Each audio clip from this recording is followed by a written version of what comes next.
Todos pecaram. É a informação que a Bíblia nos traz em Romanos capítulo 3, versículo 23. Você precisa lidar com essa questão. O pecado nos afasta de Deus, o pecado nos tira da comunhão com o Criador. Mas onde tudo isso começou? Eu queria lhe chamar a atenção para esse fato. Deus termina a sua criação, Gênesis capítulo 1, versículo 31.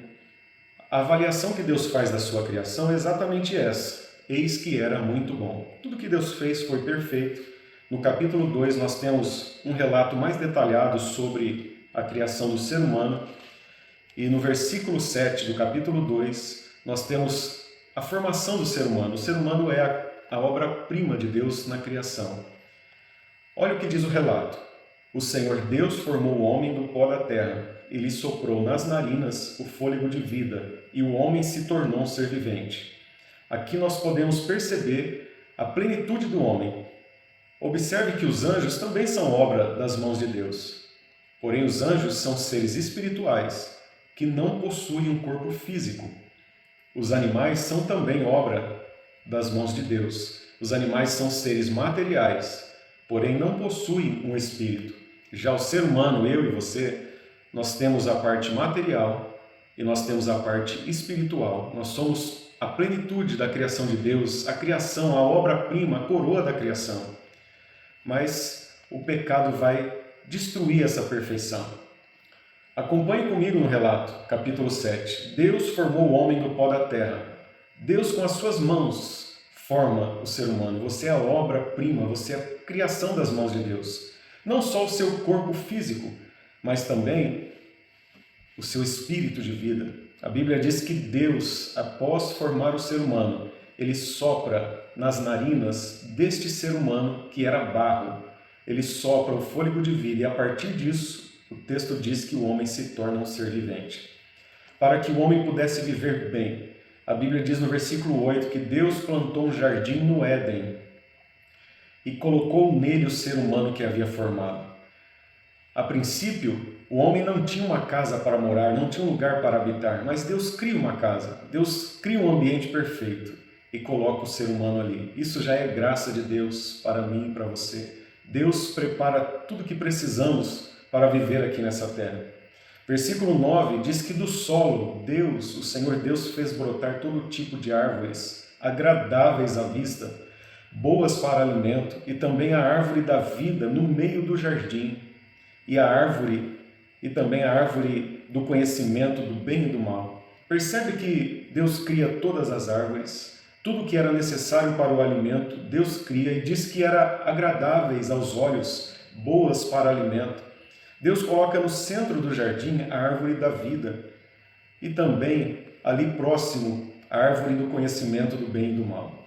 A árvore da vida é um tipo de Cristo. Enquanto o homem estivesse no jardim, ele teria acesso à árvore da vida. Mas ao lado ali nós temos o relato da árvore do conhecimento do bem e do mal. Deus não criou um ser humano, robô, não nos criou para amar indistintamente. Mas nós temos a oportunidade de amar a Deus ou não. Nós temos a condição de escolha nesse sentido. E o homem, como coroa da criação, ele deveria demonstrar esse amor simplesmente obedecendo à palavra de Deus. E Deus dá uma ordem para o ser humano. E eu quero ler esta ordem aqui com você. No mesmo capítulo 2, versículo 15. O Senhor Deus tomou o homem e o colocou no jardim do Éden para o cultivar e o guardar. E o Senhor Deus ordenou ao homem, é uma ordem, de toda a árvore do jardim você pode comer livremente. Ele tinha acesso a todas as árvores. E aqui também inclui a árvore da vida. Comer da árvore da vida lhe dava garantia de uma vida contínua, de uma vida eterna.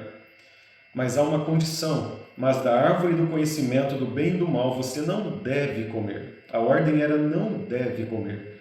Havia uma consequência para a desobediência, porque no dia em que dela comer você certamente morrerá.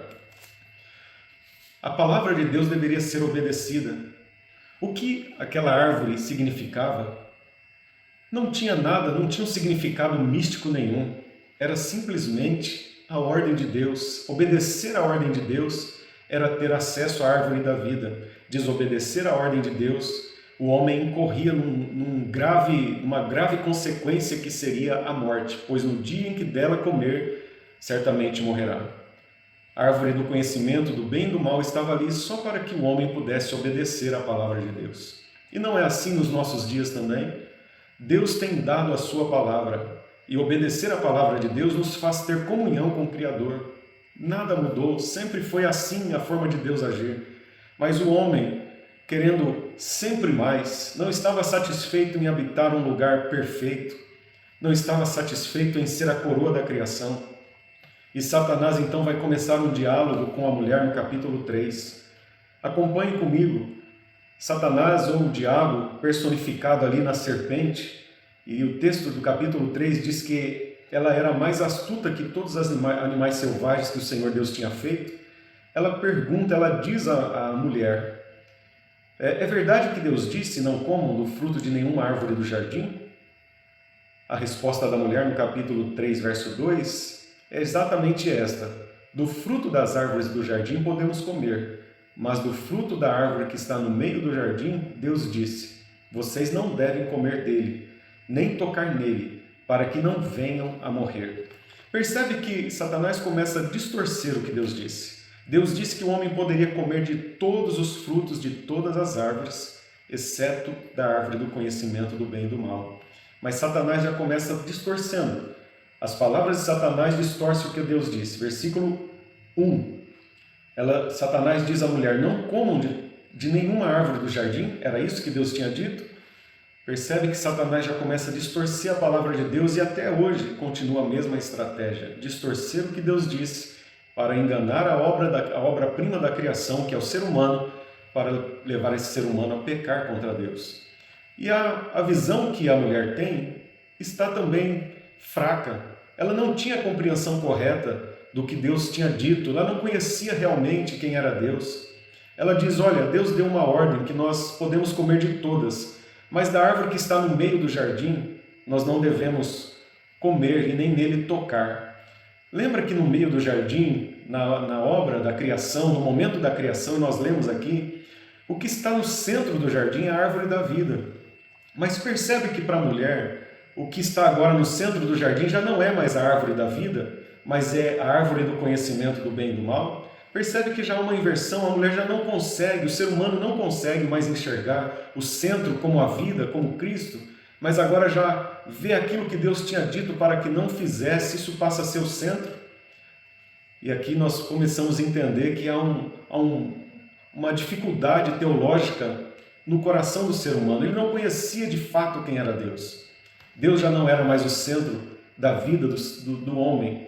E Satanás, percebendo isso, consegue desvirtuar, consegue mudar a visão do ser humano e levá-lo a pecar contra Deus. Deus não tinha dito que o homem ou a mulher não devesse tocar naquele fruto. A ordem era que não comesse. Mas parece que o ser humano já começa a olhar para Deus como alguém que quer prejudicá-lo, que quer tirar dele algum benefício. E diz: não, Deus disse que não deveria nem tocar nesse fruto. Não era a ordem de Deus, a ordem de Deus era não comer. Então parece que o homem já está meio que ficando saturado com aquele ambiente e queria mais. Ser a plenitude da criação não satisfazia mais o homem. E Satanás, percebendo isso, coloca a tentação diante deles.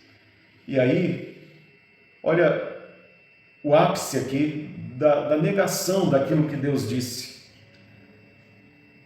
Olha o versículo 3. A mulher responde para Satanás: do fruto das árvores do jardim podemos comer, mas do fruto que está no meio do jardim, Deus disse: vocês não devem comer dele, nem tocar nele, para que não venham a morrer. Então a serpente aproveita esse momento e diz à mulher: é certo que vocês não morrerão.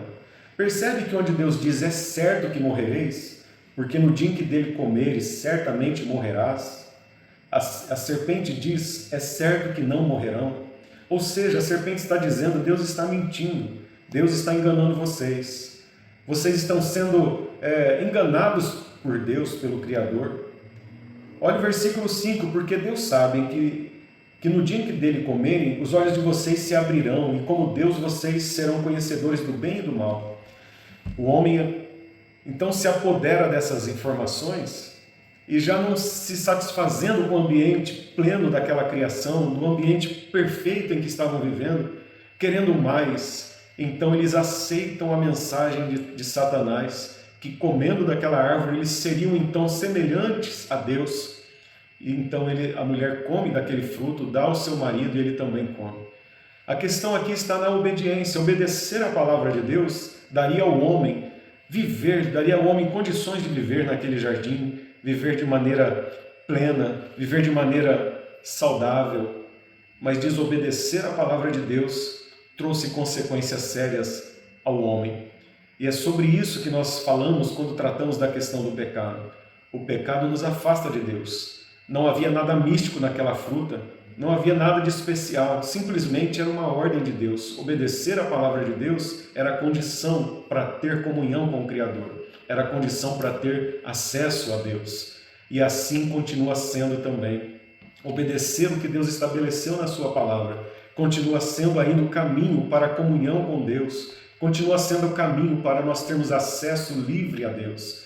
Então quero incentivá-lo você a obedecer a palavra de Deus.